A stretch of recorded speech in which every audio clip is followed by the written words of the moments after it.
ಹೇಳುವೆ ಅನ್ನದ ತೊತ್ತು ಕನ್ನಡ ತಾಯಿಗೆ ನನ್ನ ಎತ್ತು ದೊಡ್ಡೋರ್ ಹೇಳೋರೆ ನಿಮಗೆ ಗೊತ್ತು ಅಭಿಮಾನಿಗಳೇ ನಮ್ಮನೆ ದೇವ್ರು ನಿಮ್ಮಿಂದಾನೆ ನಮ್ಮೆದೆ ಉಸಿರು ಅಭಿಮಾನಿಗಳೇ ನಮ್ಮನೆ ದೇವ್ರು ನಿಮ್ಮಿಂದಾನೆ ನಮ್ಮೆದೆ ಉಸಿರು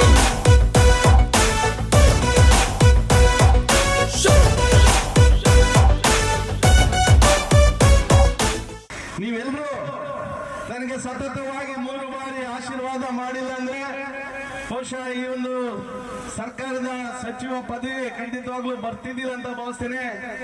ಖಂಡಿತವಾಗ್ಲೂ ಇದು ಒಂದು ನಿಮ್ಮ ಎಲ್ಲರ ಋಣ, ನಿಮ್ಮೆಲ್ಲರ ಒಂದು ಶ್ರಮ, ನಿಮ್ಮೆಲ್ಲರಿಗೂ ಇದೆಲ್ಲ ಒಂದು ಸಿಗಬೇಕಾದಂತ ವಿಷಯ. ನಾನು ಖಂಡಿತವಾಗ್ಲೂ ಒಂದು ನೆಪ, ಬಹುಶಃ ನನ್ನನ್ನ ನೀವೆಲ್ಲ ಒಪ್ಪಿ 3 ಬಾರಿ ಆಶೀರ್ವಾದ ಮಾಡಿದಿರ.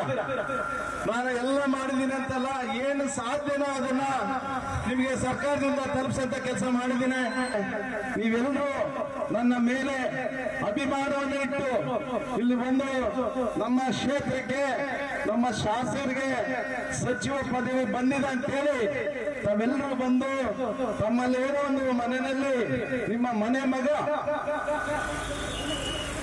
ಸಚಿವ ಪದವಿ ಮನೆ ಮಗನಿಗೆ ಸಚಿವ ಪದವಿ ಸಿಕ್ಕಿರೋ ಅನ್ನೋ ರೀತಿಯಲ್ಲಿ ತಾವೆಲ್ಲರೂ ಸಂಭ್ರಮಿಸ್ತಿದ್ದೀರಾ. ಖಂಡಿತವಾಗ್ಲೂ ನಿಮಗೆ ಯಾವತ್ತೂ ಕೂಡ ನಾನು ಯಾವತ್ತೂ ಕೂಡ ಚಿರಋಣಿ.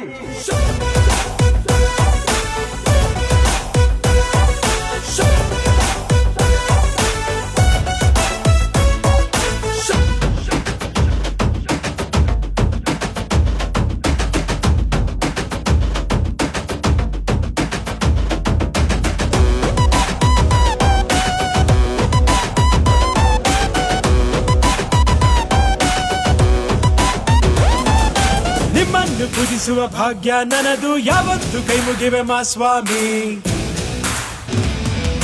ನನ್ಗ್ಯಾವ ಅಡ್ರೆಸ್ಸು ಬೇಕಾಗಿಲ್ಲ, ನಾನೆಂದು ಕನ್ನಡದ ಆಸಾಮಿ.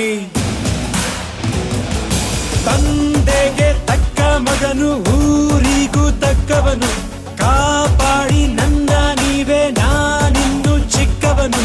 ನೋಡಿ ನಿಮ್ಮ ಈ ಸೇವಕನನ್ನು, ನೆಟ್ಟು ಹೇಳುವೆ ಬಾವುಟವನ್ನು, ಒಟ್ಟು ಕನ್ನಡದ ಮಾವುತ ನಾನು. ಅಭಿಮಾನಿಗಳೇ ನಮ್ಮನೆ ದೇವ್ರು, ನೀವೇ ನಂಗೆ ಹೆಸರಿಟ್ಟವರು.